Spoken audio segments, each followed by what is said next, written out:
Ciao a tutti, per alleggerire un po' la tensione continuo con Cleopatra. È della collana RBA e delle donne, sulle donne che hanno fatto storia e sarebbe da ricordare. E per rendere qualche spunto, anche se si sa, si sconvolge troppo, la fine è sempre la stessa.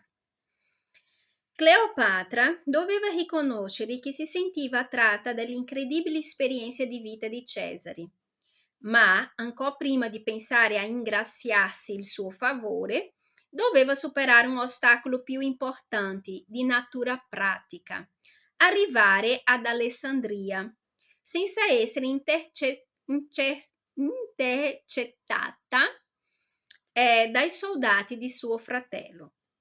Viaggiare accompagnata da una scorta era impensabile. Non l'avrebbero fatta passare da Pelusio o peggio ancora l'avrebbe uccisa.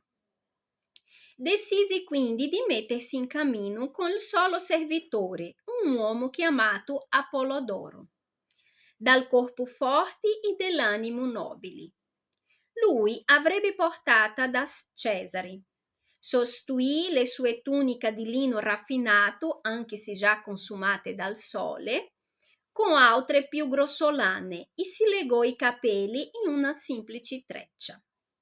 Tuttavia si premurò di portare con sé un abito sontuoso, il diadema bianco che la distingueva come regina. Non voleva presentarsi al cospetto di Cesare come una contadina. Prima di farlo si sarebbe cambiata, avrebbe pensato al come in un secondo momento. Lei mi piace da morire perché, sa perché? Perché alla fine lei ragiona come me. Ecco, volete capirmi un po'? Capite la psiche di Cleopatra è la stessa, forse il problema è proprio questo.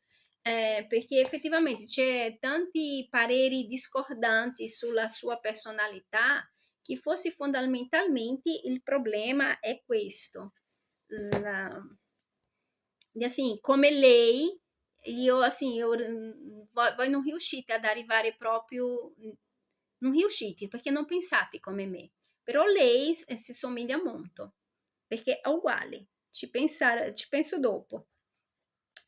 Dov'era a un secondo momento, ma rimaneva ancora da risolvere come arrivare al palazzo. Le guardie l'avrebbero riconosciuta.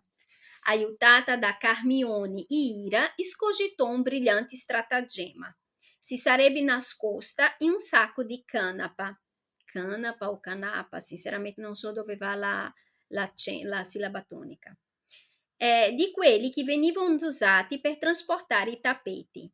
Apollodoro avrebbe potuto entrare al palazzo con quell'involto sulle spalle fingendosi un mercante. Risalirono il Nilo senza che nessuno si accorgesse di loro. La piccola barca da pesca sulla quale viaggiavano non attirava l'attenzione e loro sembravano semplici pescatori. Cleopatra cominciò ad agitarsi man mano che si avvicinavano ad Alessandria. Non sapeva quali fossero gli appartamenti di Cesare, né si sarebbe riuscita a ingannare la sorveglianza del suo fratello. E anche se ci fosse riuscita, esisteva la possibilità che l'incontro con Cesare non risultasse così propizio come sperava. Si ricordò del suo padre e delle sue eterne trattative con Pompeo. Forse, con senno del poi, il suo regno non era stato così disastroso come dicevano gli alessandrini e molti dignitari di corte. Come aveva fatto Auletti a sopravvivere così a lungo all'ismania espansionistica di Roma. Cosa si erano detto lui e Pompeo nella loro corrispondenza o durante i loro incontri privati? Cleopatra desiderò che il suo padre fosse ancora vivo per potergli chiedere consiglio. Dentro di sé, tuttavia, sapeva che lei avrebbe potuto fare di meglio se avesse voluto. Lasciando da parte il suo amore di figlia, doveva ammettere che suo padre era soltanto riuscito a rimandare l'inevitabile. Come il condannato a morte che accumula un rinvio dopo l'altro pur sapendo che alla fine c'è la forca ad attenderlo. Ma lei voleva qualcosa di più. Non cercava la indulgenza di Roma, bensì la sua alleanza. Il rispetto al posto della umiliazione. Quando era salita al potere, aveva trovato un paese che altro non era che un stato fantoccio di Roma e con un sistema di governo servile. Doveva tornare allo spirito glorioso dei fondatori della dinastia tolemaica e non lasciarsi calpestare mai più. Quei pensieri le avevano distratta e Apollodoro dovette avvisarla che stava per arrivare in città e che le conveniva nascondersi. Si stava facendo buio e la luce del faro brillava in lontananza. Cleopatra chiese al suo servo di voltarsi e si cambiò rapidamente di abito, indossando anche il diadema. Non poteva lavarsi né profumarsi, ma quello era l'ultimo dei suoi problemi, visto le circostanze. Una volta pronta, scivolò dentro al sacco e fu felice di avere un fisico minuto e snodato, perché in caso contrario quel mezzo di trasporti sarebbe stata una vera tortura. Questo è quello che dico io. L'unico vantaggio di essere piccola è perché effettivamente ci sono delle circostanze che ti agevola. Notò che la barca si era fermata, poi udì le voci confuse delle guardie e di Apollodoro. Infine sentì come il servo afferrava il sacco con delicatezza e se lo caricava sulle spalle senza che nessuno gli facesse domanda né sospettasse nulla.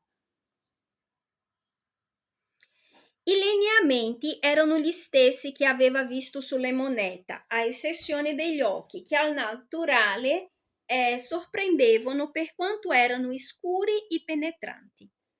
Cleopatra si trovava al cospetto di Cesare e ancora stordita dal viaggio e dal timore di essere scoperta, era rimasta un attimo in silenzio, studiando l'uomo che aveva davanti a sé e l'atteggiamento severo di cui sembrava permeato. Gli storici romani successivi riportano un racconto del suo ingresso nelle stanze di Cesare pieno di calunnie.